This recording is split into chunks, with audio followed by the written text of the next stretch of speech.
welcome to Experiment Scary. Have you ever heard of a creature that never dies, and every wound it receives only makes it stronger? They call it the Reborn, a creature of living flesh that continually regenerates. And I saw it with my own eyes. It all began in a secret laboratory deep in the woods, where a mad scientist experimented with human flesh and regenerative technology.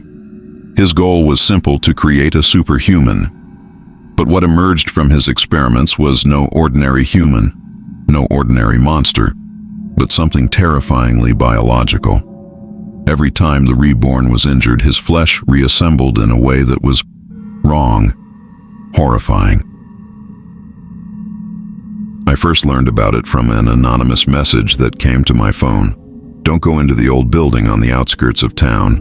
Something's awakening there." At first I thought it was a joke, but something about the message made the hairs on the back of my neck stand on end. I decided to investigate, and as I stepped into the first hallway, the smell of raw flesh and rotting blood assaulted my nostrils. I swallowed hard and kept walking. And in the corner of the room, I saw it, the Reborn. Those eyes, glowing red in the center of a face that was mostly just a pile of flesh that moved on its own. Each of its severed parts didn't disappear. Instead, it crawled and reassembled itself like conscious living tissue. I wanted to run, but my feet felt glued to the floor. Panicked, I tried to back away, and with every step I took, it moved faster. There was no sound, just that look. A look that said, "I always come back." I tried to remember what people had said about the experiment. The Reborn knows no pain. Nothing can stop him, and I knew now. It wasn't just a story, it was reality. The hallway seemed endless, and with every door I passed, his shadow was always behind me. Every wound he had received in the past had made him faster, smarter, deadlier. I realized one terrible thing. The Reborn weren't just created to kill, they were created to last forever, and I'm just a human with a limited amount of time. I don't know what will happen next, but one thing is for sure. If you see any strange signs, or the smell of rotting flesh in a dark alley, don't ever come near, because it might be too close to handle. I walked slowly, trying to stay calm, but every step sounded like a clatter in the empty hallway. Suddenly, from the darkness, I heard a sound. Not a human voice, but the sound of flesh moving, tissue reattaching itself like a hand reattaching itself.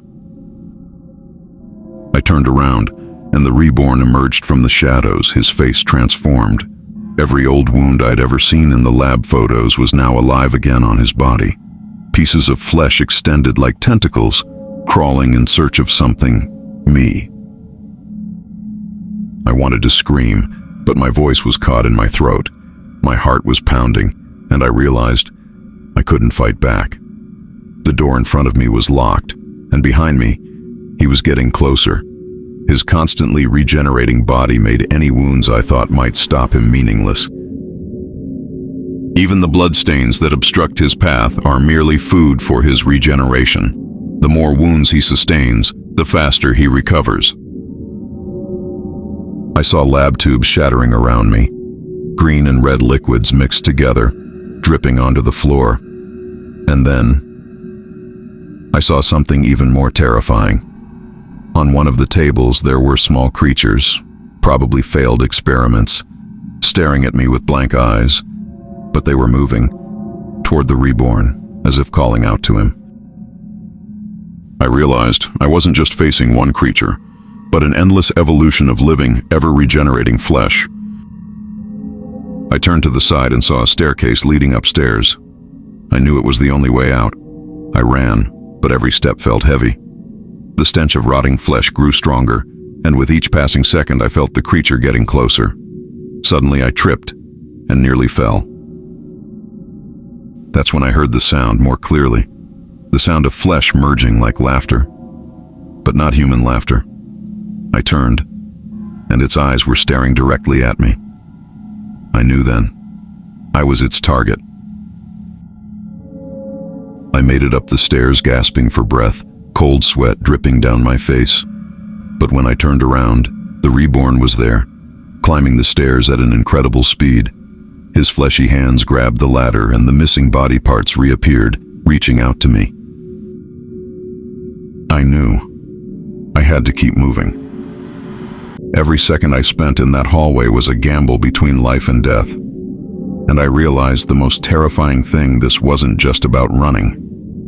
It was about being part of a never-ending cycle of regeneration. The Reborn didn't kill for fun, it killed to survive, and I might be its next meal. I made it to the door upstairs, and with all my might I pushed it open. The emergency lights dazzled my eyes. I didn't know who else had ever gotten out of here alive. But one thing was for sure. I had to continue this journey because the Reborn was still waiting for me. The hallway upstairs was different. It was narrower, and the stench of rotting flesh was even stronger. Every step I took echoed off the cracked concrete walls. I could hear something behind me. Not footsteps, but a sound, like flesh gluing itself together. I turned my head for a moment, and the Reborn appeared at the end of the hallway, its red eyes piercing the darkness. Every wound on his body looked more terrifying, as if his flesh had turned into a weapon. I ran, bumping into the mess of lab equipment. Test tubes shattered, glass shards cut my legs. But I didn't care. Every second I stopped was a second of death, and I knew I had to find something that could stop him. But what could stop a creature that even death couldn't stop? I glanced into one of the rooms. It looked like the main experiment chamber. There were strange machines, large tubes filled with thick green fluid, and semi-living creatures inside. Their bodies moved even after being severed, like failed experiments waiting to regenerate. And in the corner of the room, I saw something that made my blood run cold. The Reborn was waiting there, bigger, more slithering, as if every piece of damaged flesh had now merged into one. I looked for tools, anything. Chemical test tubes, scrap metal, anything I could find. I picked up a broken glass bottle and prepared to face the creature. But every time I cut its body, the severed part immediately regenerated itself, faster, stronger. I began to realize something terrifying. The Reborn wasn't just regenerating, it was learning. Every wound, every attack made it smarter, more dangerous. Panicking, I bumped into the experiment table, knocking over a tube of green liquid. A small explosion occurred, and the Reborn retreated momentarily. That gave me an opportunity. I ducked, crawled past the half-living creatures on the floor, and headed for the stairs to the roof of the building. I had to get out. I had to survive. But the sound of regeneration behind me, it was getting faster, closer, and I knew it would chase me to the end. I reached the stairs, gasping for breath, dripping with blood and sweat. Below, the Reborn appeared, its body piercing the emergency lights, extending toward the stairs at inhuman speed. I knew this wasn't about running anymore. It was about survival, and I had to make a choice that would determine whether I would live or become part of that creature's eternal regeneration. And in the next part, I'll tell you what happened when I actually came face to face with the Reborn. It's time for all the tension to explode, and trust me, you don't want to miss it. So make sure you subscribe now, because in the next episode, the real horror is about to begin.